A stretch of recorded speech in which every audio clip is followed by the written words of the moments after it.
nilivyokuja tu hapa hivi nikaona jirani yangu hapa ameanza vizuri. Ndio. Mimi pia nikasema mbona nisikuwe kama jirani hapa. Mimi nikasema acha nijitume kama kijana. Sasa unajua sasa mambo ni kujituma. Nikaamua kabisa nikalima hivyo. Lakini sasa changamoto sasa kwangu hapa hivi ni jua tu, lakini naona mambo itakuwa sawa. Kabisa ukielewana na customer kabisa akiwa bei ya chini. Ndio. 450. Okay. Unampatia kabisa. Labda pia naye kama atakuwa anataka kwenda kuuza pia naye unampatia kabisa. Okay. Na hapa naona ni peaks. Hii ni orange. Hii ni ndimu. Ni ndimu hii. Ni ndimu. Kwa hiyo kilimo kina faida. Kilimo kina faida. Wewe umejionea mwenyewe hapa. Umeanza tu kwa uchache lakini nimejionea mwenyewe iko na faida. Ukipora tu upate hiyo capital kadogo ya kusukuma na hizo vitu, kununua hizo vitu. Unafaulu tu. Okay. Na huo utakulia hapa kabisa.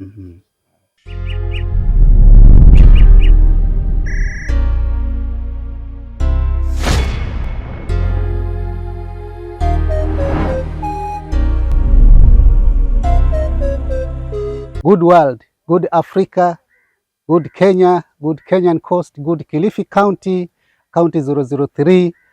This is your host Kazungu Samuel, and this is the Untold Farming segment, an African voice for real farming, rural enterprise, and of course food security. Now when you talk about food security, we talk about something like what you see behind here, cassava, okra, so many vegetables around here. And the story I'm about to introduce to you is a very, very interesting story because we are at Mashamba village here in Msabaha, that is in Malindi sub-county, and the farmer here is doing very well. He grows different kind of crops here, vegetables. So in a moment we shall be talking to the farmer so that he introduces himself to you viewers so that you can hear what he has for us today. But before I do that, you guys, a big number of you guys, almost 80% of you guys watching us on this channel have not yet subscribed. Kindly do me a favor, a great one for that. Go to the channel, subscribe, and of course hit the notification bell so that you are notified whenever a new episode is loaded into the channel. A bigger shout to all those watching us from diaspora, guys watching us from the US, the UK, Germany, Spain, Portugal, in Africa, Nigeria, Ghana, of course, Uganda here, our brothers here, and also our Kakablaza in Tanzania, and all over guys watching from all over the world. It's interesting to be back here so that we talk one or two about vegetable growing, and of course a number of farming activities going on here at Mashamba village in Msabaha. Welcome. Majina mimi naitwa Titus ama ukipenda Tito. Mimi ni mkulima hapa. Titus nani? Titus Chibon. Okay. Yeah. Titus, kwanza tunashukuru sana kwa kutukaribisha katika shamba lako. Asante. Tumeona labda unafanya ukulima mbalimbali, labda unafanya kilimo aina gani? Na labda tuanzie hapo. Mimi hapa nalima kama mabenda, sukuma, mchicha, cassava vile unaona mahindi, alafu mioko hapo, mandizi. Ndio hivyo. Anafuka pia kuku, mabata. Hivyo pia mbuzi nafuka. Okay. Mix, yani mix. Unafanya. Kuna vijana kama wewe wanafanya mambo kama haya, labda ni nadra. Tuambie tu wewe ulianza lini mambo ya kilimo na interest ya kilimo ilikuingia kiengaje? Mimi nilimaliza shule 2024. Nikaona mambo hii nikaona ni kuandikwa hapo kazi ni magumu, utakuwa unakontroliwa, lakini hapa pia ni kuandikwa, lakini mimi niliomba nikasema wacha nikaende kulima, nikilima mwenyewe nijitume. Kwa hivyo bali hapa hivi nikilima mwenyewe nauza vitu, profit tunaweka. Ndio. Kenye itakuja hizo zingine tunanunua hizo mbolea polepole. Kwa hivyo nilianza niko na 5 months sasa iko hapa. 5 months tu. 5 months. Lakini wana hivyo. 5 months tu. Na labda kwa sababu ni miezi mitano tunamefanya transformation kubwa kama hii. Hii ni kitu ilikuwa kwa moyo wako kwamba lazima nifanye kilimo, ama ilikukujia tu ulivyofika eneo hili na ukaona kunafanya kilimo, ama imekuwa passion yako? Nilivyokuja tu hapa hivi. Nikaona jirani yangu hapa ameanza vizuri. Ndio. Mimi pia nikasema mbona nisikuwe kama jirani hapa. Mimi nikasema acha nijitume kama kijana. Sasa unajua sasa mambo ni kujituma. Nikaamua kabisa nikalima hivyo. lakini sasa hii changamoto sasa hii kwangu hapa hivi ni jua tu, lakini naona mambo itakuwa sawa. Unaposema jua ni kwamba haujaanza haujapata maji, hujatoboa maji kisimama? Nimetoboa maji, lakini weka hiyo maji kwa wakati, yani ukiweka maji saa kama hii, yani si unaona sasa hii tunalima kama asubuhi, ndio ukifika saa 3 hivyo jua nayo imewaka, unangoja mpaka time ya jua jioni ndio unaanza kuweka maji. Sasa inakuwa hiyo muda yote hiyo jua imechoma kabisa, unaona like sasa hii ukianza hivyo ndio okay. Lakini all in all malengo yako ya kuendeleza kabisa mambo na kilimo imekuingia kabisa hii? Imeniingia kabisa hapa. Kwa hiyo nikipata capital tu mzuri na nunua mbegu ile hybrid. Sasa hii natumia mbegu ile za kawaida, bado sijapata ile capital ya kununua mbegu ile hybrid kabisa. Nikipata hiyo hybrid kabisa naona itani boost kabisa. So viewers, wacha tu Titus atuzunguke kwa shamba yake sasa, tuonyeshe kile aina ya kilimo ambacho ametuambia anafanya, you as a viewer, so that you just sample what Titus is doing here. Hapa hapa nilipanda cassava, nikasema kwa juu hii space ni kubwa kidogo, nikaamua kuweka mahindi yangu kidogo ni ya kukula polepole. Na hii umepanda, hebu twende hivi tu. Hii naona umepanda hii ni viazi tamu. Hii ni viazi tamu. Hii ni viazi tamu. Kwa hivyo nilikuwa nimetoa, sasa hii ni ya pili, nangoja ni chimbe ya pili tena. Ulishatoa tayari? Nilishatoa tayari, sasa hii ni ya pili, nangoja ya pili sasa. Na ulivotoa ukapata kilo ngapi za viazi hapo? Nimepata vizuri hapo, nisisemi ni kilo ngapi, lakini nimepata vizuri. Ilikuwa yangu ya kusema acha ni jaribu mwanzo. Ndio. Hii ni ya kutest. Okay. So tunaingia hivyo sasa. Naona umeniambia uko na ndizi upande wa chini. Okay. Wacha tuone pia wacha viewers, wacha tukaangalie ndizi pia. Na hapa naona pia kuna mabata. Niko na mabata pia hapa. Kuna mabata. Kuna mimea ingine hapa ni ngumu, ni nadra kumea huko, lakini nimejaribu pia. Hizi ni nduma.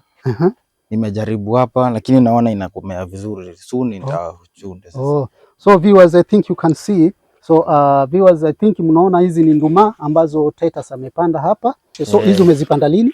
Hizi nimepanda iko na miezi, hizi kama for example hii iko na wiki 4 sasa hii. Hii iko na wiki 4 sasa hii. Na so utajuaje ziko tayari ama zinakuwa tayari baada ya muda gani? Iko tayari baada ya kama miezi 6 hapo. Okay. Kwa imeshika kabisa, kubwa kabisa. Kwa hivyo baada ya miezi 6 Okay. Hizi ni mandizi hapo. So mandizi difference. Kama hii sasa hii ni matoke sasa. Hii ni sweet potato. Ipi? Hii ni ile kasukari. Alafu hii ni matoke ya kupika pia. Ile ni ya kuifisha ile. Twende hivi. Cameraman, I think unaweza onyesha watazamaji wetu sasa. Hii ni matoke ambayo Titus amepanda hapa. Iko na muda gani hii? Hii ulipanda kama muda gani sasa? Hii iko na karibu miezi 7 hivyo. Okay. So hiyo ni matoke ambayo amepanda hapa. Ndio imeanza kugrow sasa. Ile iko tayari pale. Ile ni matoke? Ile ni ya kuivisha. Then pia kuna ndizi hapa, watazamaji mnaweza kujionea ndizi ambazo Titus yeye kwa bidii yake tu amekuwa akifanya. I think unaweza ona hii ni ya kuivisha sasa. Hii iko tayari kabisa. Hii iko tayari sasa kabisa. Hii iko on sale sasa hii. Hii iko on sale. Mtu ambaye atataka kununua hii sasa, hii inauzwa kama pesa ngapi? Hii kabisa ukielewana na customer kabisa, akiwa bei ya chini ni 450. Okay. Unampatia kabisa. Labda pia naye kama atakuwa anataka kwenda kuuza pia naye unampatia kabisa. Okay. Na hapa naona ni peaks. Hii ni orange. Hii ni ndimu. Ni ndimu hii? Ni ndimu hii. Okay. Bado ina grow sasa. Bado ina grow. So you can see lime hapo pia amepanda. Na ukubwa wa hii shamba ina ukubwa gani Titus? Ni eka moja tu. This is 1 acre piece of land. Pia kuna malenge hapo. Naona kuna pumpkins. Kuna pumpkins. Kuna jaribu. Hizi ulipanda lini hizi? Hii pumpkin iko na wiki 3 sasa. Iko na wiki 3 hii. Okay. Haijaanza bado ndio inaanza sasa. Okay. Huku. So viewers, we are going through the farm ambao Titus hapa yeye mwenyewe ameona kwamba lazima afanye kilimo na it's very interesting. Tunaona kabisa hii ni okra. Hii ni mabenda. Mabenda sasa hiyo. Hii ni mabenda sasa. Hii ni mabenda. Hii umepanda hii iko na muda gani hii sasa? Hii iko na karibu wiki 5. Not wiki 4. Na labda nikuulize, unatumianga mbolea ama natural tu hivyo soil yenyewe iko sawa? Hizi bado sijawekwa mbolea sasa. Mbolea huku ndio kitu muhimu sana. Bila mbolea hapa vitu haimei haraka. Itakuwa inamea once hivyo unakata inaisha. Okay. So hii ni mbolea ndo. Mbolea ndio kufanya kazi hapa kabisa. Changamoto kubwa sana. Okay. So this is so nice. So na hii aina hii ya ndizi naona hii ni tofauti na hii ni tofauti. Hii ni inaitwa pokopoko, yani ile ndizi ya kawaida. Okay. Lakini ile nyingine ni tofauti pia. Ya kuivisha pia. Okay. Na kitu chengine unamwaga maji saa ngapi mpaka saa ngapi? Kwa sababu watazamaji wetu nataka pia wajifundishe kitu kutoka kwako. Maji mimi na mwaka maji ukimwaka kila siku, kwa hivyo itakuwa yani hizo mamizizi haikui vizuri. Sasa na mwaka jioni every jioni na asubuhi. Na kule naona umetayarisha unataka kufanya nini? Nishapanda tayari, bado nangojea tu imei. Ni mabenda ingine. Ni mabenda ingine. Ni mabenda ingine, nimeanza block ingine. Pia kuna hii ndizi inaitwa mkono wa tembo hivyo. Ile mkono wa tembo ndio imeanza na naona pia kuna minazi hapa. Kuna minazi. Pia hii minazi ina muda gani sasa hivi tangu upande? Hii minazi ni kama iko na sasa hivi miaka 2, inaelekea miaka 2 hapa. Okay. Lakini pia naona hii kama hii imedumaa ama ndo ni ndogo ndo unataka? Ni ndogo yani itapata mbolea hii kabisa. Itapata mbolea. Okay. Na tunaposema swala la mbolea, wakulima wengi labda bado wanachanganyikiwa na mambo ya mbolea. Kuna wale wanataka mambo ya organic, ile fertilizer, kuna wengine wananunua ile conventional ya dukani. Wewe umekuwa ukitumia mbolea? Mimi natumia kuku pia, naunda compost, nimeunda pale. Twende tutatuonyesha Alafu pengine natumia sometimes ya kuku, siku mingi natumia ya kuku sana. So hapa umetayarisha, umesema umepanda huko? Nimepanda hapa tayari. Hapa nataka kuweka mioko kwa sababu pata hii solid hapa hii hailete vitu haraka sana, ama kupandia mioko sasa. Okay. So hapa zamani ulikuwa umepanda sukuma? Nilikuwa sukuma, alafu ukaacha? Nikaacha. Na mbona labda hujapalilia shamba lako, umeliacha kwa manyasi ama ni nini? Umekuwa hapa ulivuna nini? Hapa nilifuna sukuma bado. Hapa nilifuna sukuma, lakini sasa iko under process. Nikimaliza pale na kuja hivyo nikirotate, fanya crop rotation yani. Napandia sasa kitu kingine hapa sasa. Unataka kupanda kingine? Na hapa naona ulikuwa umepanda hizi brinjals. Hizo ni brinjals. So hizi ni brinjals. Lakini zilishamaliza kuzaa ama? Zilishamaliza kuzaa, lakini sasa naona inataka tena sasa, inabidi nimebalilia tena ingine. So hizi vitu labda zinapokuwa tayari, wateja unawapata wapi? Wanatoka wapi wateja? Ama unauza tu mtaani na kila mahali? Ikiwa mingi na tafuta mteja. Ikiwa kidogo siwezi nikatafuta mteja, kwa sababu anataka ile kwa quality mingi, kwa bulk. Sasa kama hii ni kidogo kidogo, nikiuzia mtu mmoja ataenda kumwambia mwingine, mwingine anakuja hivyo hivyo sasa. Okay. So Titus, wewe ukiangalia hivi kwa mtazamaji wetu unamwambiaje kuhusu kilimo? Je, kilimo kina faida? Kina faida ukijituma, kama kituma kabisa.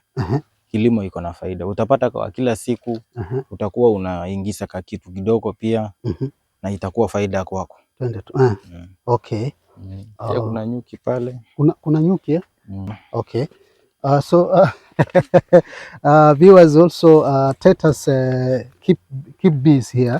Kwa hiyo tunaelekea mahali kuna mizinga ya nyuki. Na wale nyuki ndio wanakufanya unakuza ile simsim. Ndio ninafanya nipande hiyo sunflower. Sunflower, hiyo sunflower. Okay. Kwa hivyo sasa kuonyesha pale moja, hizo zingine iko ndani.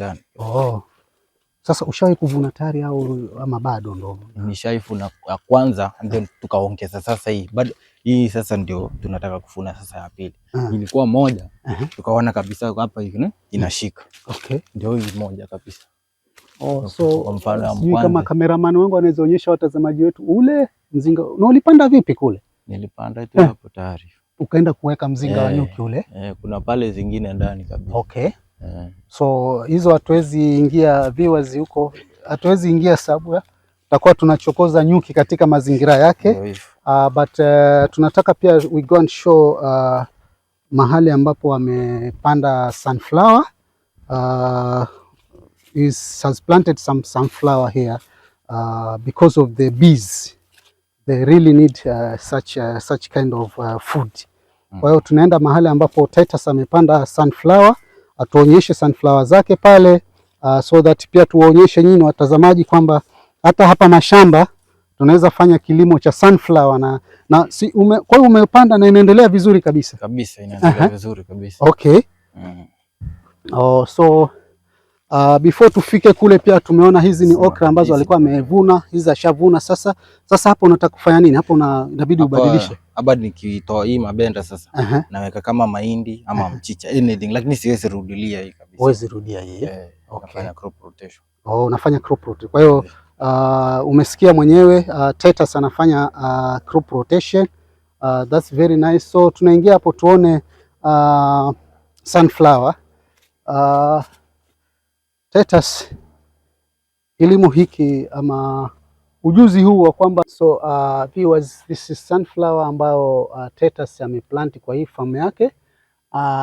Hii basically ni attract au nyuki wanapata chakula chao hapa so that watengeneze asali nzuri kabisa. Okay. Na iko na muda gani hii? Hii sunflower. Sunflower iko na wiki 4 tu. Iko na wiki 4 na imefika hivi tayari. Wiki huku kama hii mahindi iko na chini ya miezi 3 tu, lakini ona sasa imekuwa karibu tayari. Huku yani nimekundua kitu kingine, mahindi huwa inakaa chini ya miezi 3. Lakini hata ukiangalia mchanga wenyewe ni kama uko fertile sana huu, hata ukiongezea tu mbolea kidogo unakuwa kwa sababu unaona kama ni kama black kidogo. Iko fertile kidogo. Okay. Pengine za mahali pengine tu kama unapata ni changarau hivyo. Ndio. Lakini si mahali pote. Lakini katabidi umeongeza mbolea kidogo. Oh, that's nice. This is so good. Naunda compost manure pale. Iko wapi hiyo compost manure ambayo unaunda?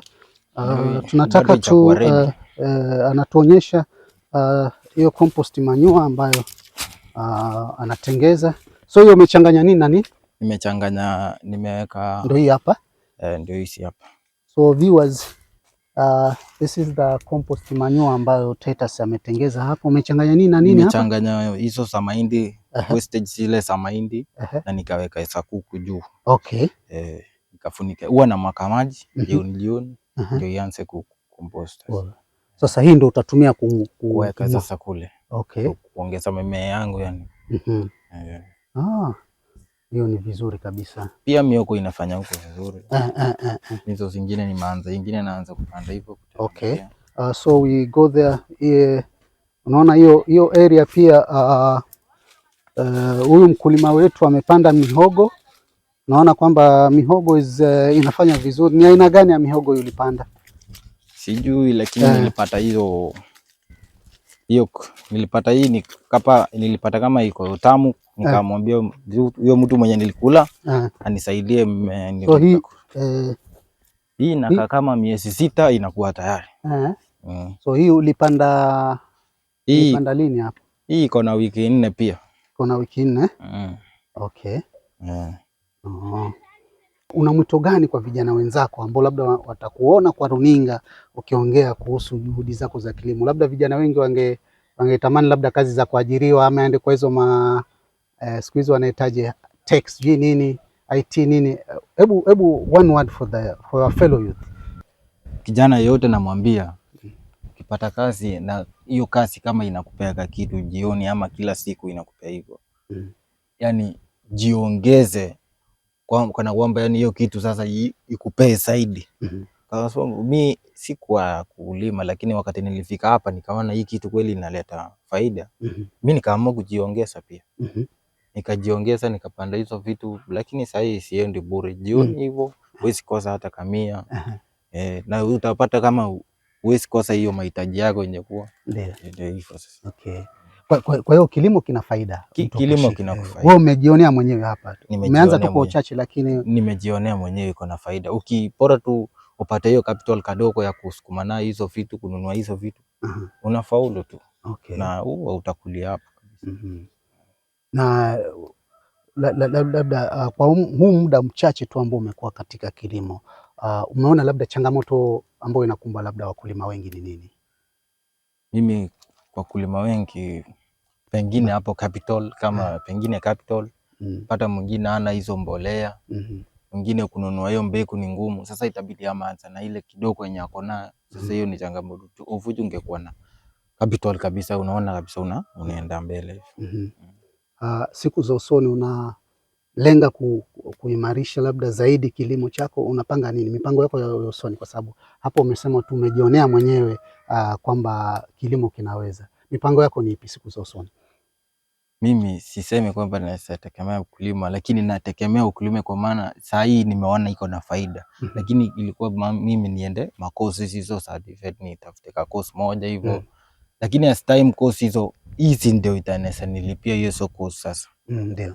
Nikipanda hizo vitu nipate hiyo pesa, pengine nitaanza kufikiria niende nisomee nini ku advance yani. Okay. Asante sana Titus. Mimi nashukuru sana. Nashukuru sana kwa hii passion yako ya kilimo. It makes me feel happy if you see such a young man like Titus here embracing farming. As Untold Farming segment, we amplify the voices of farmers across Africa. This young man came here at Mashamba in Msabaha. Then he saw the opportunity that farming can really make change, and he did that change. Today, he can't sleep hungry. He gets something for himself. He sells the whatever little coming out from this farm here, be it cassava, be it banana. The young man has all it to make farming sound more profitable. I hope you have really enjoyed this episode. My name is Kazung Samuel. See you in our next episode.